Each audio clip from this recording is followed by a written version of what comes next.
seen this at this stage from the U.S. silo.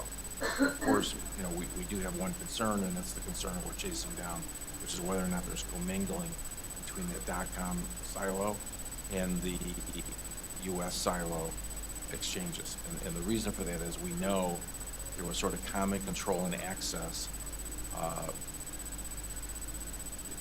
authorized users at this most senior management level amongst all of the assets. So it's something we have to focus on.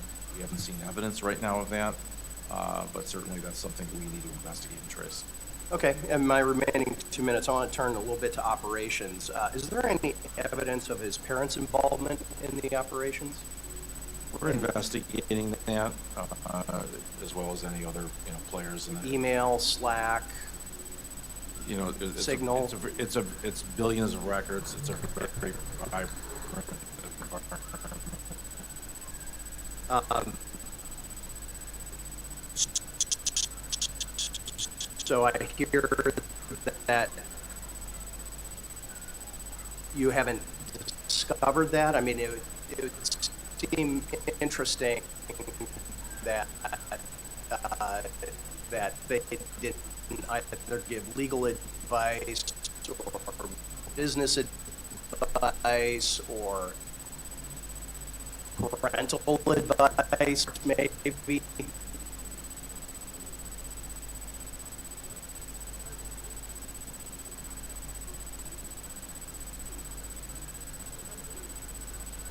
Well, certainly, clearly, and I think our first papers, we indicated that Mr. Bankman had given legal advice. Okay.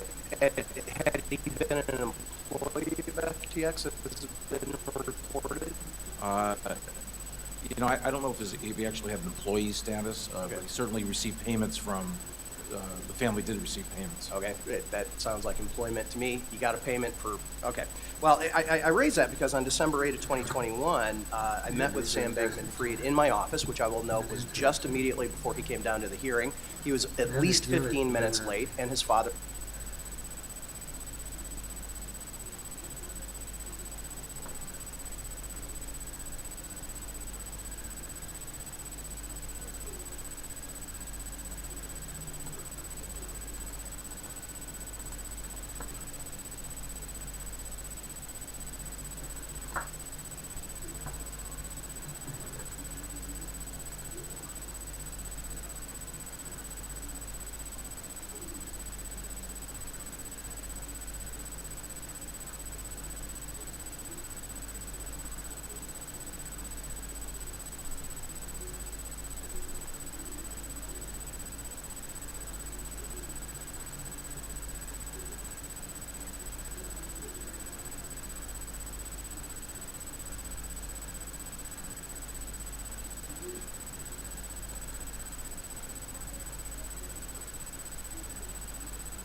Gracias.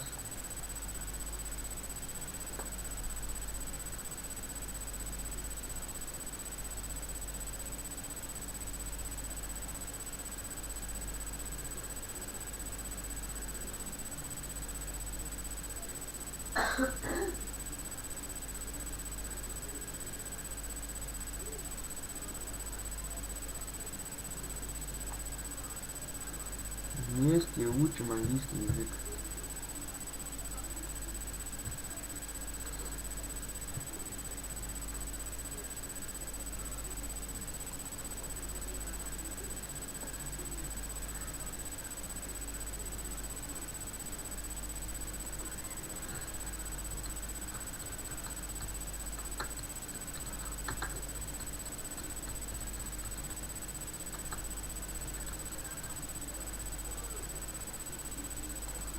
起学英语，一起学英语，一起学英语，一起学英语。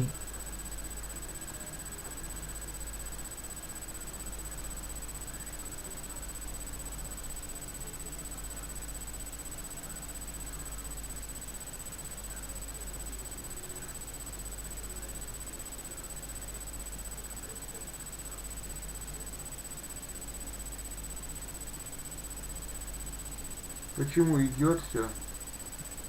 Заходишь по ссылке, там все идет.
Customer funds in the future based on your wealth of experience? Without, speculating about what regulatory fix there could be, I've said in my earlier testimony, the critical thing is segregation of customer funds and transparency. Okay, and lastly, in your 5 points that you outlined, and I'm sorry if you said it before, is there a timetable that you think you can get to that? And that can be a yes or no. I think I'm getting close to my time. There's no particular time frame, but it's as quickly as possible.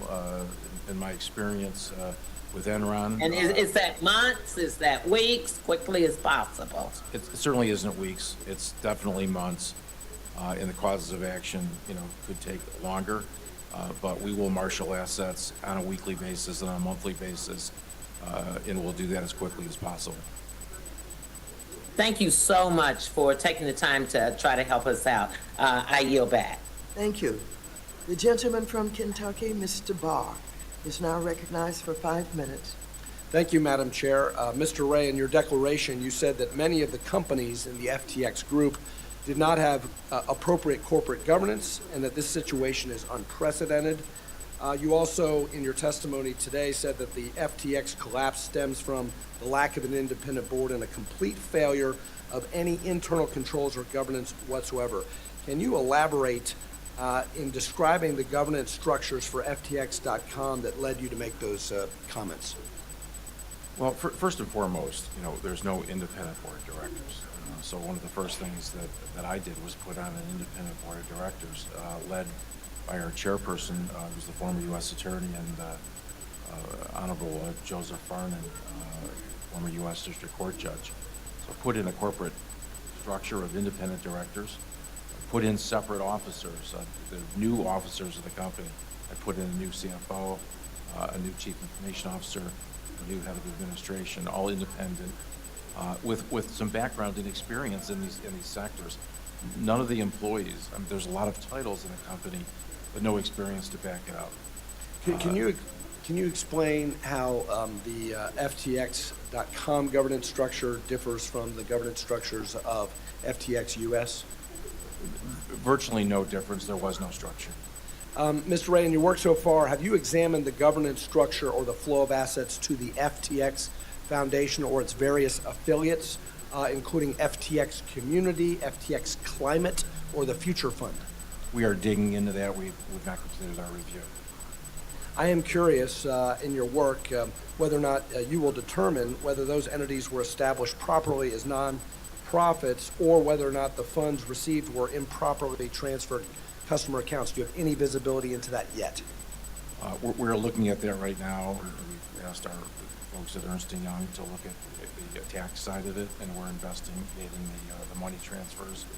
So you can be sure we're going to dig into those details. Was the FTX Foundation and those other not-for-profit, ostensibly not-for-profit entities, were they completely separate from any of the for-profit entities? They were owned by Sam Bankman-Fried. I can't tell you that they were separate because they got funds from Alameda. So we know the source of their funding was from the FTX group. There was separate ownership, but not separate funding. So commingled assets in that case as well? Absolutely. Okay. At least one ESG ratings firm gave FTX a higher score for governance than ExxonMobil. Given your testimony that FTX's collapse stems from the absolute concentration of control in the hands of a very small group of grossly inexperienced and unsophisticated individuals who failed to implement virtually any of the systems or controls necessary for a company that is entrusted with other people's money or assets, what would you say about this ESG governance rating, which rated FTX higher than ExxonMobil? I'd get my money back. Can you identify which entities had audited financial statements? Yes, I can. So there was no audit at Alameda, no audit at the venture silo. There was audit at the U.S. silo, and also audit at the .com silo. I can't speak to the integrity or quality of those audits. We're reviewing, obviously, the books and records. And as I've said earlier, much of those books and records were maintained on fairly unsophisticated ledger workbooks. And you testified of the lack of record keeping. Yes. And so there's a whole lot of financial statements that are either not audited or not available. Is that fair to say? That's fair to say. In your declaration, you stated that you did not believe that those audited financial statements were reliable. Can you elaborate on why you believe that to be the case? Well, we've lost $8 billion, right, customer money. So by definition, I don't trust a single piece of paper in this organization. Sam Bankman-Fried, in his testimony to this committee on December 8th of last year, said that FTX has designed and offered a platform with a market structure that is risk-reducing. To be sure, there are irresponsible actors in the digital asset industry, and those actors attract the headlines. But FTX is not one of them. Was that statement incorrect? False. Thank you. And let me conclude by describing what is going on here by a popular crypto commentator. If you set up an exchange where you're the market maker, you're the issuer, you're the prime broker, and then you trade against your own customers, you have a vested interest in creating the assets, promoting the assets, and manipulating the price of the assets. What you have is a crypto casino. I yield back. Thank you. The gentleman from California, Mr. Vargas, is now recognized for 5 minutes. Thank you very much, Madam Chair. I'd like to begin by thanking you once again for taking the lead to hold bad actors accountable and pursue transparency in the cryptocurrency space. And also, Mr. Ray, I want to thank you for being here today, testifying. I think I start off a little bit like Paul Krugman does in the New York Times. I don't get the point. I really don't get the point of blockchain and cryptocurrency. It's like keeping track of how many times you chew gum, like who cares?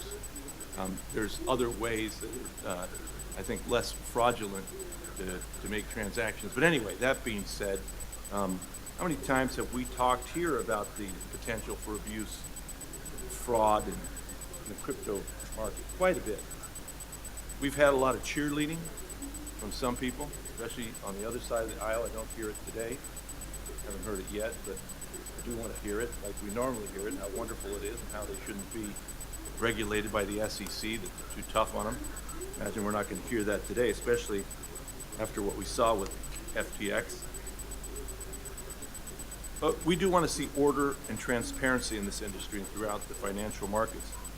If you are an issuer of cryptocurrency or a manager of cryptocurrency exchange, and you conduct business with U.S. customers, consider this FTX collapse as your public service announcement.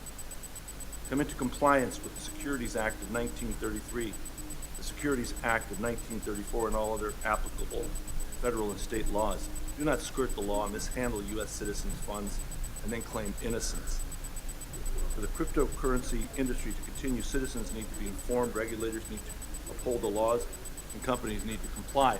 Now that wasn't happening, was it, Mr. Ray, under this particular company? No, sir. Why wasn't it? Again, you have control on a small group of individuals without any oversight whatsoever, from an independent board or experienced managers. It's just a recipe for problems. What government entity is responsible for this fiasco? That's not for me to say. No, it is for you to say. You're right there, and I'm asking you. If you had to opine, that's why you're there in the hot seat. Who is it? Should the SEC have been more aggressive, even though we had a lot of our friends on the other side saying they shouldn't have been? Should the SEC have been more aggressive? You know, I'm not experienced, and I'm not a regulatory lawyer. I'm not here to express views about who should regulate it. I've said very clearly that we need transparency. Customers need to have segregated accounts. They need to have ownership. It's their money, it's assets. It's really no different than a bank. You'd expect the same level of scrutiny of any funds that you have on deposit with someone else. That is a minimum. I agree with everything you've said, but at the same time, I have to say that the product that they give is a hybrid product, is it not? Well, certainly it's a currency. It's an alternative. Some of you will be seeing a quick 2-minute break. Stay right here with us. More to come on Live Now from Fox. Okay.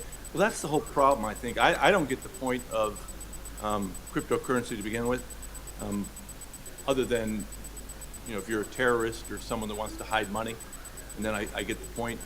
But other than that, I don't get the point myself. But if we are going to have it, we have to regulate it. Someone has to be in charge. We have to make sure that we don't continue to defraud the American people. And that's where the government comes in. Somebody's got to take charge of this. I think it's the SEC. I've always thought it was the SEC. They had a lot of pushback from my friends on the other side. I didn't hear them quite today, pushing back as they normally do. I'd love to see that. But again, someone has to regulate this if it's going to exist. Don't you agree?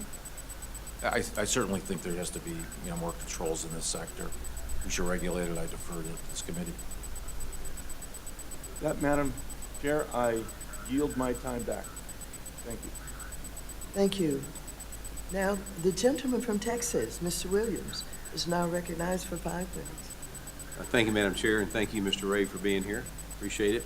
There's been many comparisons that have been made as people examine what happened to FTX. And from Bernie Madoff to Enron, it looks like this will go down as one of the largest frauds in history.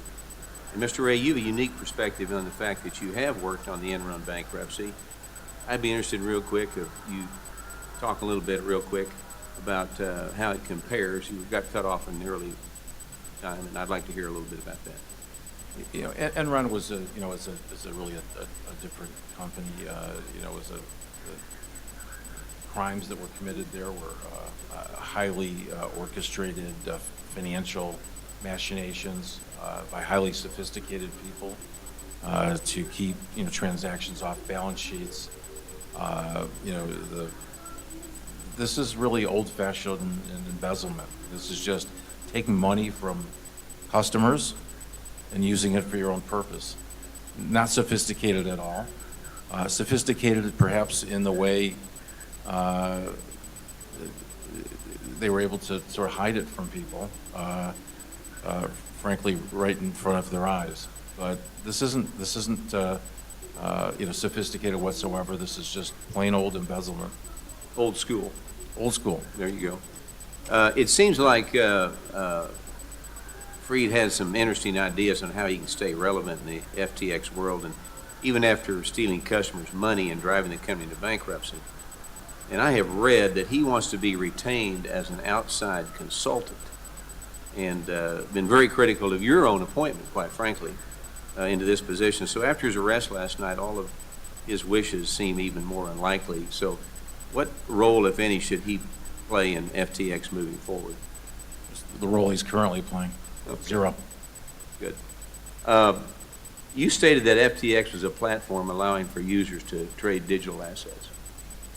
Were users engaging in simple exchanges of assets, or were users permitted to engage in leveraged complex transactions? Yes. I'm sorry, can you repeat your question? Sure. You stated that FTX was a platform allowing for users to trade digital assets. Were users engaging in simple exchanges of assets, or were users permitted to engage in leveraged complex transactions? Yes. You also stated that you have recovered over $1 billion in assets. Can you give a description of the nature and type of assets you have recovered to date? We've recovered over $1 billion of crypto assets. These are coins of various nature, and we've secured those. That's been our primary focus. We've certainly also secured, our cash in all of our bank accounts. The bank accounts were frozen. We've got control over those accounts with new authorized users, which certainly includes myself. But our main goal is to secure the cash and secure the crypto assets, and that is an ongoing venture. Thank you for being here, and I yield my time back.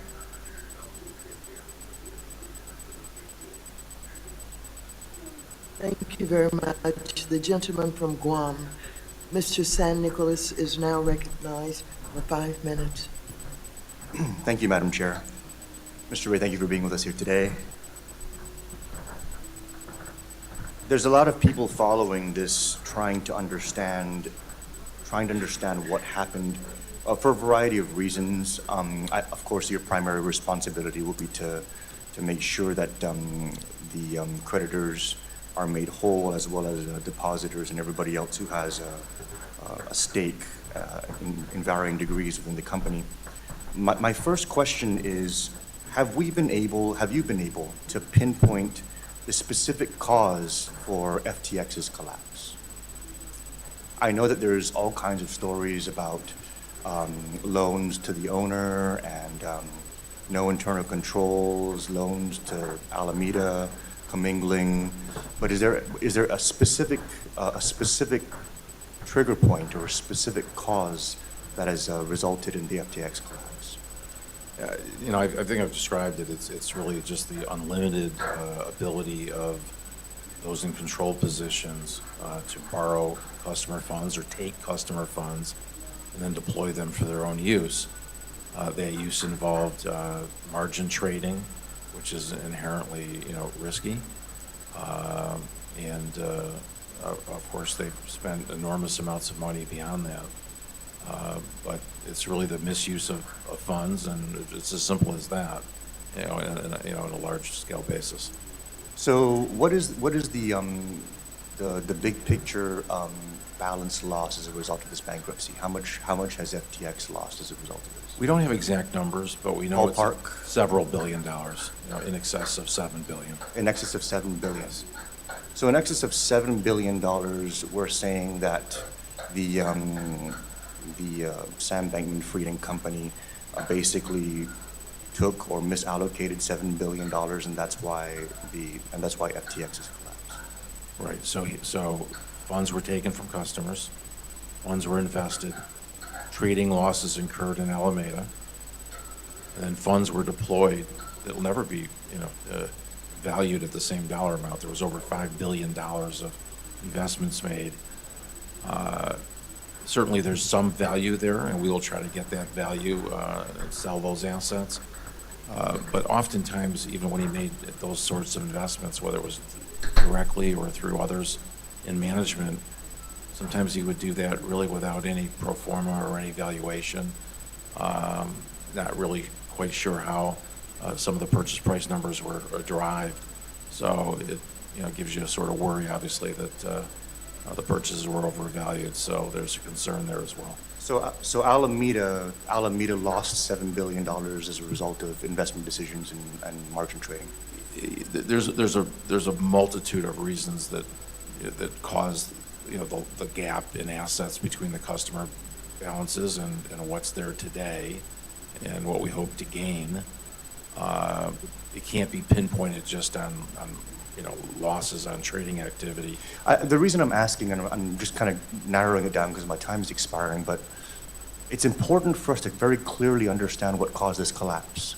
You know, when we had the 2008 financial crisis and Bear Stearns collapsed and Lehman Brothers collapsed, you know, we could have gone in there and we could have pointed to all these different reasons that could potentially have contributed to it. But the underlying reasons were there was a subprime crisis and a lack of liquidity in these respective institutions. That allowed us to have a policy response, a regulatory response to prevent that kind of thing from occurring in the future.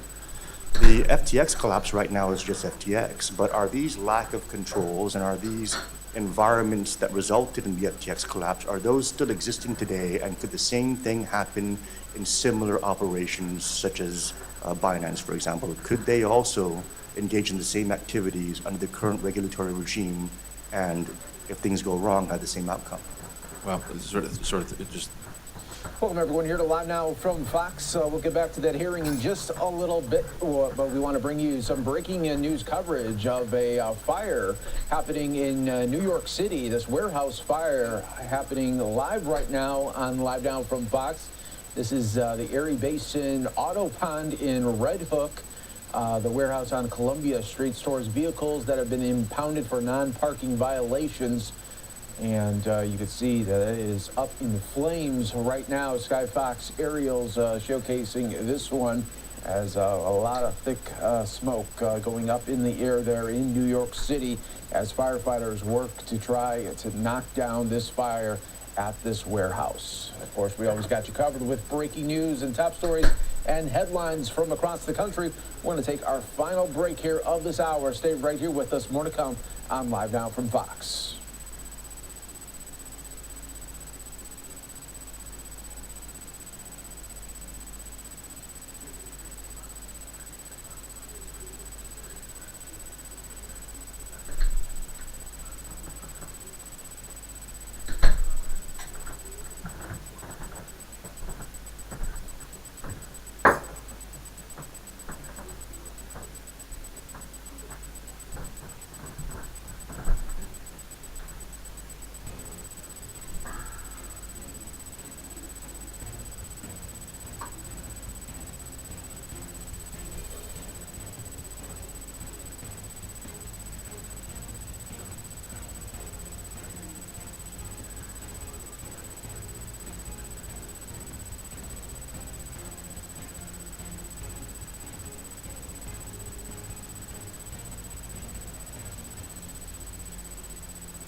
Silo. Their website says they're the first ever CPA firm in the metaverse. So looking at their website, they have 24 offices, 600 staff, 100 partners, principally California, New York, and New Jersey. You stated you're not familiar with Prager Metis, is that correct? That's correct.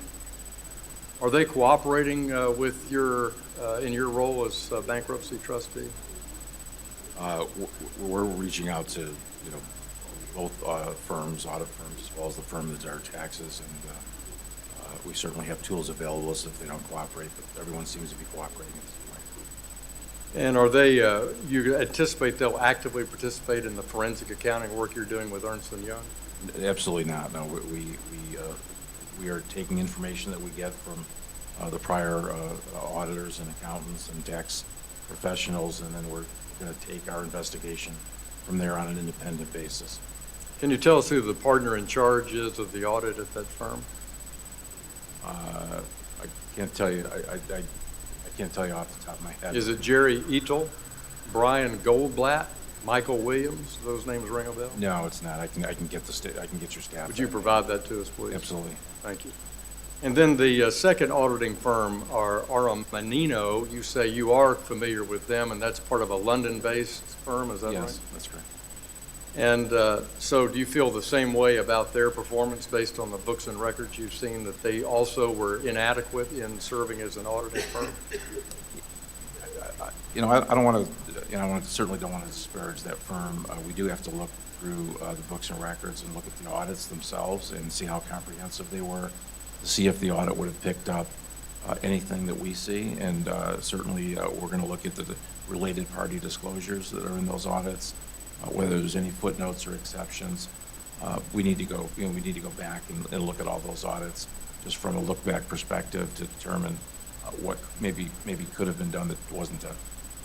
Do you anticipate the United States being a creditor in these proceedings, either for tax purposes? It's premature to tell. I mean, we're certainly looking at that ourselves, and to the extent that we find any irregularities in the tax area, we'll certainly be notifying the IRS, but nothing we've seen at this point. But again, our investigation is so early. You state that the internal controls were the weakest that you've seen sort of in your experience, but FTX US and FTX.com, essentially there is no distinction between those. And so whether you were an international investor or a domestic investor, it's all the same pot. Is that fair to say? I mean, that is certainly our worry. I mean, there's a limited amount of U.S. customers in the .com exchange, but we are focused on, commingling, and we're worried that the silos weren't respected for purposes of the crypto assets. Gentleman's time has expired. The gentleman from Connecticut, Mr. Himes, who is also the chair of the Subcommittee on National Security, International Development, and Monetary Policy, is now recognized for 5 minutes. Thank you, Mr. Chairman, and thank you, Mr. Ray, for being here and for undertaking this remarkably complicated task. At the end of the day, our job here is to learn from the mistakes that were made, who made them, and what we can do going forward. Like it or not, we're moving into a crypto assets, crypto world, and we really do need to learn. This whole thing has the feeling of a Hollywood blockbuster. That's why the cameras are here, right? We've got a 30-year-old gazillionaire who raised billions of dollars, living in some condo with a bunch of young people, exotic products, tokens, and crypto assets. It feels to me, though, as I look through particularly the SDNY indictment unsealed this morning, that a lot of what we're seeing here is as old as the hills. It's wire fraud. It's misleading investors. It's commingling of funds. This is as old as the hills. There is something that I really do want to ask you about, though, which is a little different here. All the good work you've done with other companies, you were dealing with, by and large, money in banks or in other financial institutions. Here we've got tokens, which evidently were things of, quote, value, valued in some way or another, that were used as collateral, living in places called wallets, not in banks. So my question for you, that feels to me like what's exotic and different about this. How much more challenging is your job going to be because you're now operating in a world of tokens and wallets as opposed to dollars and banks? And what might, I know you're hesitant to get into regulatory questions, but what should we be thinking about, if nothing else, to help with more smooth unwindings of the inevitable bankruptcies that will occur in this industry moving forward? The principal issue that the company is facing in the crypto area, I mean, it is from a technology perspective, it is different from the other bankruptcies because it is it's not a plane, not a boat. It's a crypto asset, and it has inherently some difficulties. The assets can be taken or lost. We have assets that are in what are called hot wallets, and those are in cold wallets. Hot wallets are very vulnerable to hacking. If you've done any looking on the internet, you'll find that hacking is almost ordinary course in this business sector. There are lots of vulnerability to the wallets. So this company, unfortunately, had a very, very challenging record here. For some, transfers, there was no pathway for it. Our keys aren't stored in a centralized location. We don't know where all of our wallets are. Passwords were sometimes kept in just plain text format. So this company was sort of uniquely positioned to fail. The lack of discipline on control of the wallets, their storage, the storage of passwords, allowing multiple users to set up accounts, almost created an environment where there was not a complete inventory of wallets. You can learn some lessons from that. I mean, you need to have more controls, more discipline, more centralized accounting functions, more oversight and management. That's not to say that things won't happen. The hacking might occur. Yeah. Thanks, Mr. Ray. I have one more question, but I really appreciate that. We got to follow up on that because that's something for us to do. The other thing that I can't stop thinking about here is, again, 30-year-old gazillionaire. I get it, all sorts of attractive things. Some of the supposedly smartest money on the planet, venture capitalists who are paid tens of millions of dollars to invest money, and maybe I wouldn't care if it was just the money of the very wealthy, but they're investing pension money. They're investing university endowments, companies like Lightspeed, Sequoia, Greylock, the best of the best invested in this.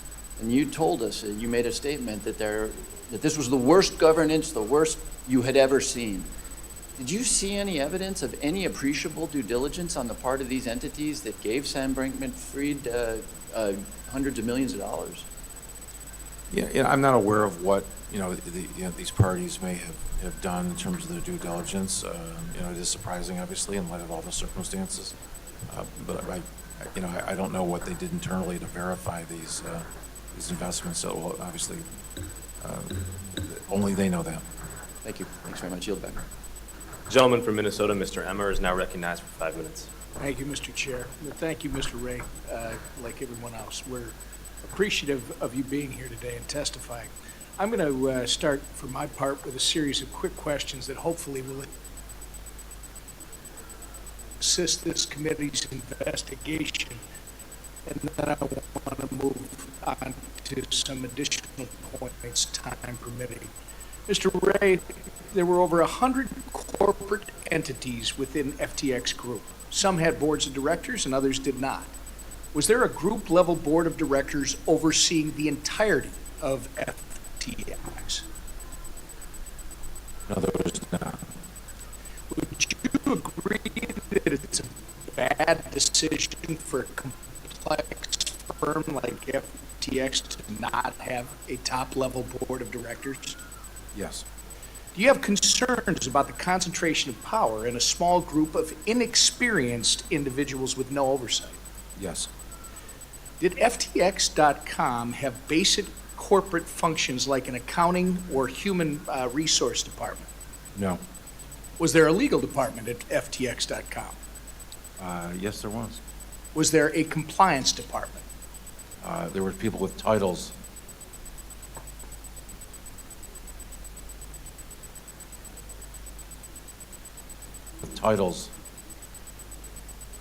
Fair enough. And thank you. To assist the committee's investigation, would you agree that a financial firm the size of FTX needs accounting, human resources, legal, compliance, and risk departments to help prevent something like this from happening? Absolutely. In early April 2022, FTX and IEX announced a strategic partnership. Last week, the Financial Times reported on Alameda's venture capital portfolio, which listed FTX Trading's $270 million investment into IEX as a, quote, acquisition. Did FTX Trading acquire IEX? And if not, what type of investment did FTX Trading make into IEX? I'd have to get back to the committee on that specific investment. I'm not sure that was completed. Can you provide us with some information on it? Absolutely, I can get back to you on that. We know that Chair Gensler had more meetings with FTX than anyone else in the crypto industry. We understand that what was being negotiated was a framework for digital asset exchange registration and token registration with the SEC that would benefit both parties. It would expand the SEC's jurisdiction in exchange for the SEC's preferential treatment of FTX over other industry participants. We understand there was a lot of activity to move this idea forward, including the circulation of draft short-form disclosures that would enable filers to get tokens listed on this newly formed bespoke exchange. Mr. Ray, I know you're handicapped with the information you currently have obtained, but Chair Gensler refuses to answer our questions or testify before this committee. Will you commit to sharing with this committee any internal documents you come across regarding communication between FTX and Mr. Gensler or others at the SEC? We'll fully cooperate, with the committee and the regulatory authorities with respect to our investigation. Again, specifically, I just want copies, this committee will want copies of those communications to the extent they exist. We can certainly work with your staff to get you what you need. Thank you. And Mr. Ray, I appreciate you mentioning your concerns in the beginning of my questioning about the concentration of power in a small group of individuals with no oversight. That is the exact problem that open and permissionless technology like crypto and blockchain solve. It solves for the problems of centralization. You stated in your testimony that you've never seen such a, quote, utter failure of corporate controls at every level of an organization, from the lack of financial statements to a complete failure of any internal controls or governance whatsoever, close quote. FTX had disastrous or even non-existent systems for accounting, audit, cash management, cybersecurity, human resources, risk management, and other unacceptable management practices that currently make your job to uncover the facts quite difficult. Fortunately, the immutable characteristics of public blockchains that some people would care not to understand in this committee allowed the crypto community to reveal Sam Bankman-Fried's fraud, and the on-chain public record will assist law enforcement moving forward. I encourage my colleagues to understand Sam Bankman-Fried's con for what it is: a failure of centralization, a failure of business ethics, and a crime. It is not a failure of technology. I've worked across the aisle since I came to Congress, so the future of crypto reflects American values, the same way the internet does today. For the most engaged members of Congress on crypto policy, the FTX collapse reminds us of why we care so deeply about this technology. Decentralization is the point. Thank you, and I yield back the balance of my time. The gentleman from Illinois, Mr. Caston, who is also the Vice Chair of the Subcommittee on Investor Protection, Entrepreneurship, and Capital Markets, is recognized for 5 minutes. Thank you, Mr. Chair, and Mr. Ray, thank you so much for this. I'm struck by a lot here, not least Mr. Perlmutter's comment that it's going to take a long time to untangle. Maybe your comment to Mr. Lucas that this is a paperless bankruptcy saves you time because you run out of paper, but I appreciate your service. A bunch of questions. One, I just want to clarify because it's all been implicit. All this bankruptcy is dollar denominated, correct? So as you go through to chase down values? Yes. Okay. Yes. I ask that because we've talked about commingling, we've talked about customer losses. There's been some public reporting suggesting that there may have been some inflation or misrepresentation of the value of FTT tokens. Is that, and I'm not asking you to opine on that right now, but to the extent there is some customer loss claimed from that, is that also one of the categories of losses you're going after? Well, FTT, was on a balance sheet of Alameda. It certainly served as effectively sort of collateral, and it was largely controlled by Alameda, so it was a very illiquid token. It was effectively a token created by the company itself with a limited float. So inherent in the, in the token itself was the illiquidity. Certainly, the size of the position the company had in its own token, contributed to this problem. But if a customer were to buy that token at some value that because of its illiquidity could be manipulated, would the customer not effectively be sitting on, for lack of a better word, a Forex risk? Well, there's certainly, all the crypto, like any asset, it has a certain volatility to it, and some are more volatile than others, and FTT was very volatile. Sure, and I'm just, to the extent that the volatility is natural, it's fine. To the extent it's manipulated. Let me move on because we're close on time. There's been, in a number of the public conversations that Sam Bankman-Fried has had, when asked about commingling, he often responds by talking about open margin positions. I want to just give you a chance to react to the difference between an open margin position and the commingling that you do. Yeah, I'm not sure exactly. I tried to follow some of what his statements were, and it was very, very hard to really understand what he was really trying to say. We do know that they had open margin positions at various times in Alameda, and Alameda was a customer, if you will, of the exchange. And it's through that customer relationship, plus other arrangements, that allowed Alameda to borrow those funds and then take positions on the exchange, like anyone who would hedge an asset in the market. He had unusually large positions, of course, and sometimes they were wrong in those positions, and they resulted in big losses. But ultimately, the commingling issue is the same and a different issue. He took the money from FTX, covered those positions, and ultimately, when customers went to get their money back from .com, there was a run on the bank. Okay. On November 12th, I guess just the second day, or the first day you were there, yes, there was a hacker who stole some $477 million worth of tokens from FTX.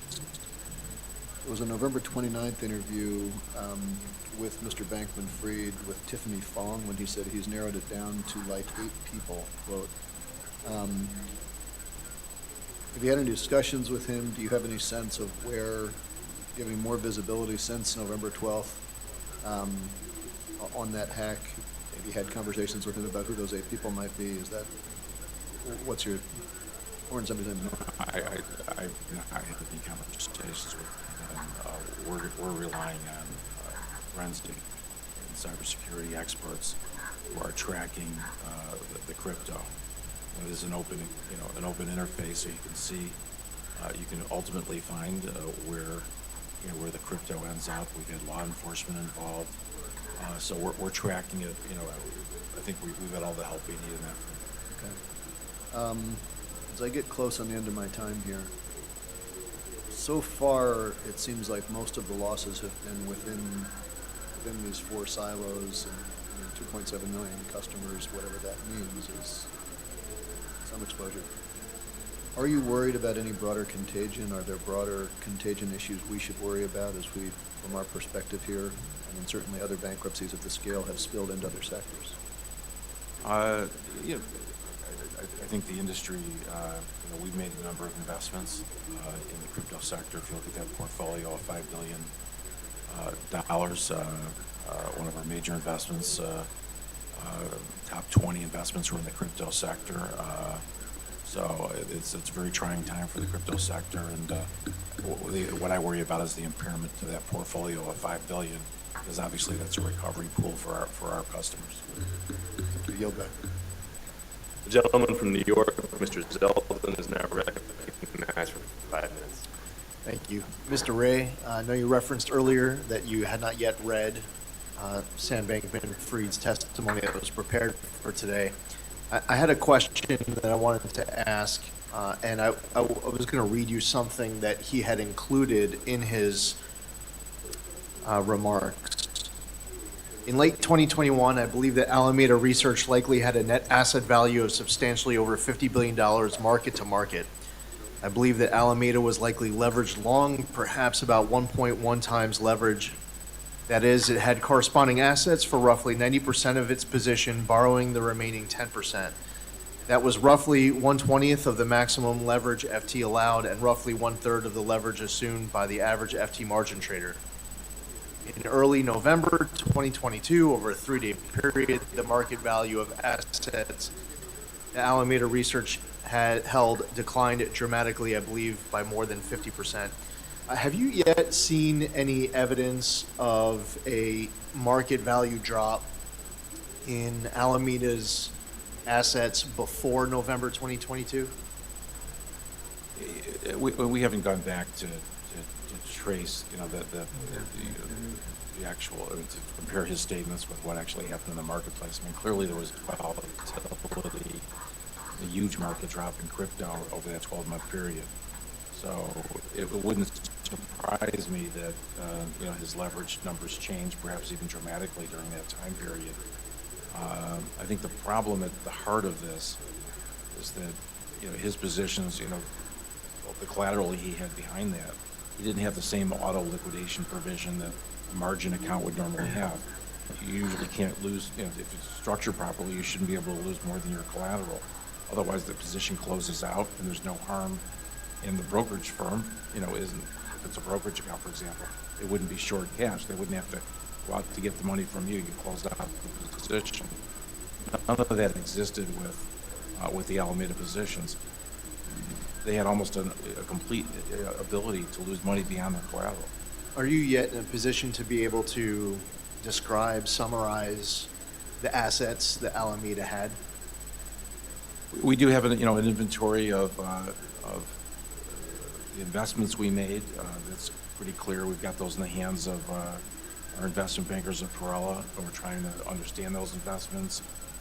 Ultimately, we'll market those investments. You'll see this week that some of those investments will be put up for sale. The crypto assets, a little bit different. What's on the exchanges we can see. There's exchanges, about 24 exchanges across the world where we know we have crypto assets. They're in our name. We're securing those and moving those into cold storage. We have, other positions in cold wallets. Some of you are going to see a quick 2-minute break. Stay right here with us. More to come on Live Now from Fox. Certainly that is the potential, because the way this company was organized, there may be wallets that don't have our names. We don't know where they are, and that's going to be a difficult task ahead of us. But what we can see and what we have visibility to, we're grabbing control over. So we'll learn more this week. We should learn more in the coming weeks. Mr. Ray, you mentioned the documentation that you don't have earlier during your testimony. Can you share what documents you have uncovered with respect to the transfer of funds from FTX to Alameda? It's voluminous. The record keeping, wasn't very clean in the company, but we should be able to trace the movement of crypto assets. I mean, inherently in the nature of the crypto, you should be able to see the movement and where it started and where it ended up. We'll obviously track, the banking information. We do have bank records. Sometimes we have to go right to the source, right to the bank to get historical records because they're not, in hand, if you will, at the company. But one way or another, we'll get the banking records and we'll be able to trace the sources of cash, how that cash was utilized to buy assets. Once we can identify the assets, we can then trace the asset from either, transfer to other currencies or ultimate, payment outside the company. So it's just a very intense forensic process, but we'll have the records ultimately to do that. We'd be interested in receiving more detailed explanation of the documents that you have. And one last question, can you describe what documents you identified with respect to internal controls and governance? Well, there isn't any, to speak of. I mean, the company is virtually void of any internal controls or documentation. Resolutions are absent. Authorizations approving massive loans, for example, the loans of the insiders. I haven't seen any resolutions approving those. When Sam Bankman-Fried signs on behalf of the company and he signs his own loan, that should tell you a lot right there. Gentleman's time has expired. The gentleman from New York, Mr. Meeks, who is also the chair of the House Committee on Foreign Affairs, is now recognized for 5 minutes. Thank you, Mr. Chairman. And Mr. Ray, thank you for your testimony here today. And, you know, if you've been a member of Congress as long as I have been, and it just seems eerily, it was you that had to take over Enron when I was sitting here at that particular time. And we were looking at that as being one of the biggest scandals that we've ever seen. And now, leaving your testimony today, you said this may be even bigger, which is really concerning to me. Particularly since, you know, I do believe that blockchain technologies have a role in fostering financial inclusion that facilitates cross-border transactions. But what we didn't have and what we don't have are the real safeguards against misuse by bad actors. And as a result of that, I know I've been intricately involved with New York State. And New York State was one of the first nations to create a virtual currency license and supervisory framework. And so in your testimony, you were very frank about the total lack of internal controls in FTX and critical of their governance structure. So I guess my first question to you is, in your estimation, how much did the lack of a board of directors attribute to the failure of FTX? And do you believe there would have been an opportunity to change course if this defunct structure were identified early on? Yes, I do. I think that the lack of an independent board was a critical aspect of the failure. And also in New York State, there are capitalization requirements for licensee holders to have highly liquid capital to ensure that financial integrity and to protect against outside shocks. In this instance, how would a capital requirement have changed the outcome of the FTX failure? I'm not a regulatory expert. I mean, what I've set forth in my testimony is that I think it's important for customer accounts to be segregated and for there to be transparency on what people can visualize in their account, and they have, you know, some strict rules relative to using customer assets. That's the extent of my, you know, of my views about the regulatory scheme. And I defer to others, you know, who are obviously more experienced on the regulatory side. That's one of the issues that we're trying to deal here, is how do we get the appropriate and the proper regulation so that we can make sure that individuals are protected. For example, do you know, and to what extent were U.S. persons trading on the FTX exchange? And do you believe that the controls were adequate in restricting access for U.S. persons? Because, you know, FTX.com was listed in the Chapter 11 bankruptcy. And despite it being publicly reported that the U.S. subsidiary was a stronger position than its parent because of the narrowed offerings and oversights, there still seemed to be this direction toward U.S. persons. So what do you think? Do you think that there should be, or the restricting access for U.S. persons or the controls were adequate? Well, certainly there was a limited number of people that invested on the .com, which was not the intended use of that exchange. How that happened, obviously, we'll have to investigate, and where the breakdown was, you know, internally in our controls that would have allowed that to happen. So I'd like, you know, at some point, I know you're not a regulatory expert, but, you know, to have a conversation with you about looking at some of the rules and the regulations that we put in place in the state of New York, because the debate that we have here at times is ceilings and floors and what would be appropriate to make sure that people are protected. You know, you've already stated that FTX's lack of internal controls is unlike anything that you've ever seen in your career, and obviously has had a devastating impact on people who have trusted FTX with their savings and investments. I also chair the House Foreign Affairs Committee, and I'm also concerned that these internal failures could have led to sanction evasion and illegal transactions on FTX's platform at a time when sanctions compliance is critical for supporting countries like Ukraine and slowing down Putin's war machine. Have you and your team investigated these issues since taking the helm at FTX about anyone trying to avoid sanctions? Yeah, we're certainly investigating all the aspects of the failure, and as the coming weeks, we'll learn more, and I think we'll certainly be willing to work with the committee to understand really what happened and share with you the extent possible. Gentleman's time has expired. Gentleman from Georgia, Mr. Loudermilk, is now recognized for 5 minutes. Oh, thank you, Mr. Chairman. Mr. Ray, thank you for being here today. Unfortunately, we aren't able to question Sam Bankman-Fried.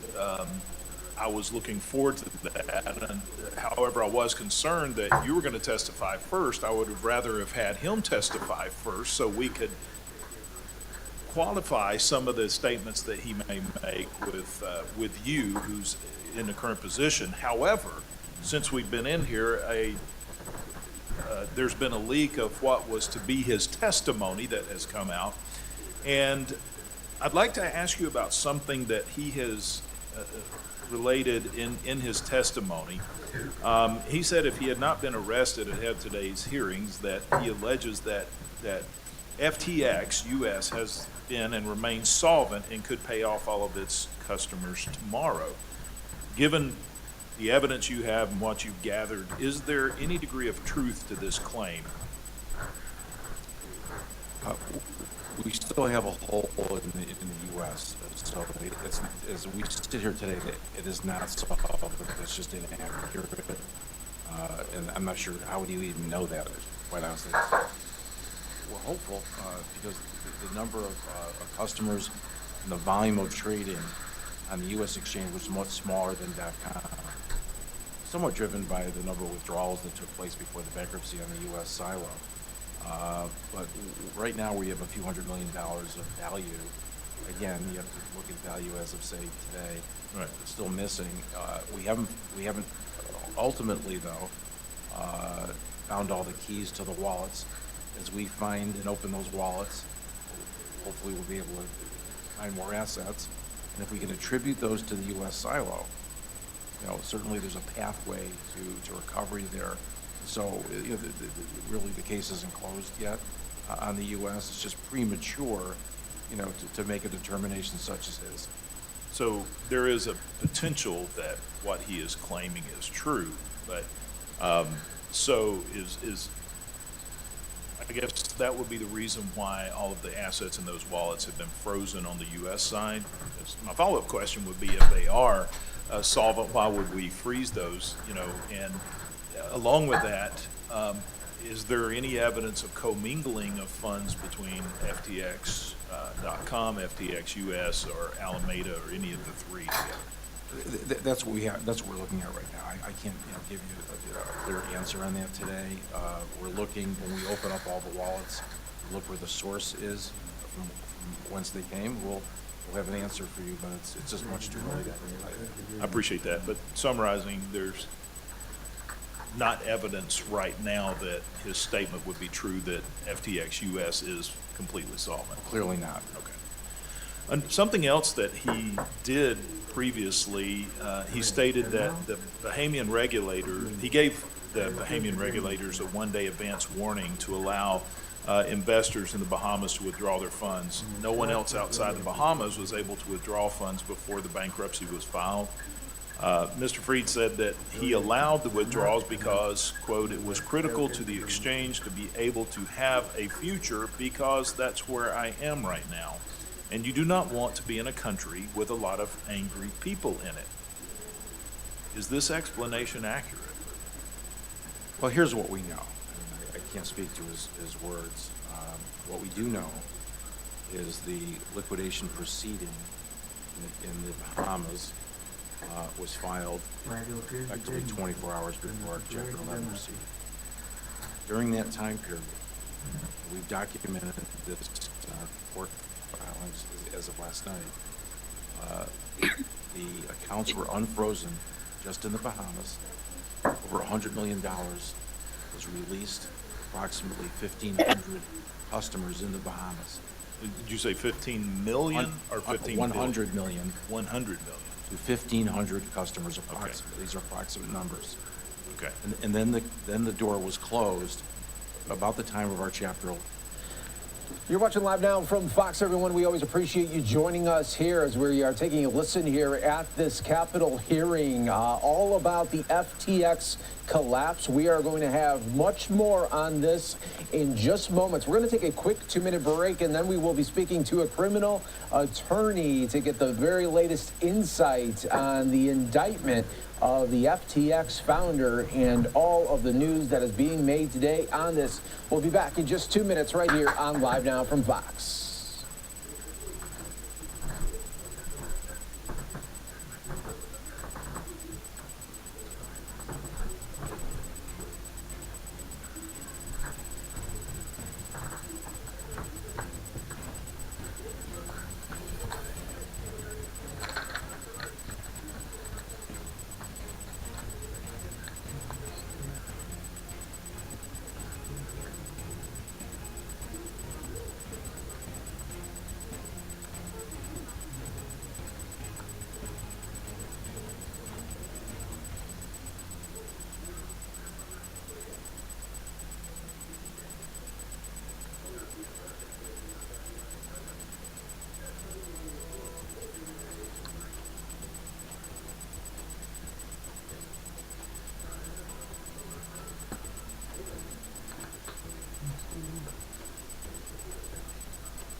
Записать.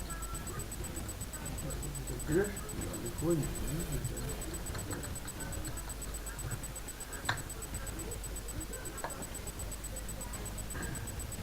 чтобы их не было, надо писать.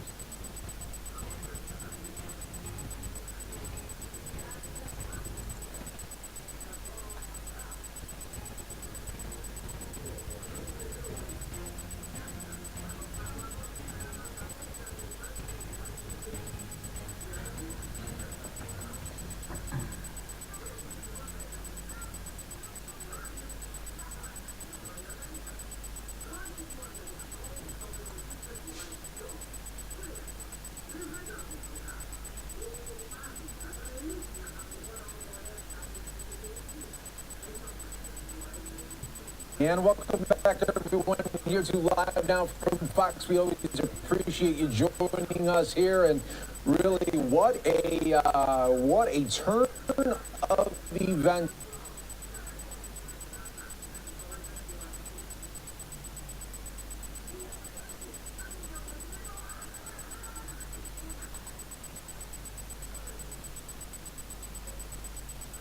Действие. Донат действия. Куда эти денежки?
Păi, ok, zveni su vreme donati.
Prego che svelisse pure in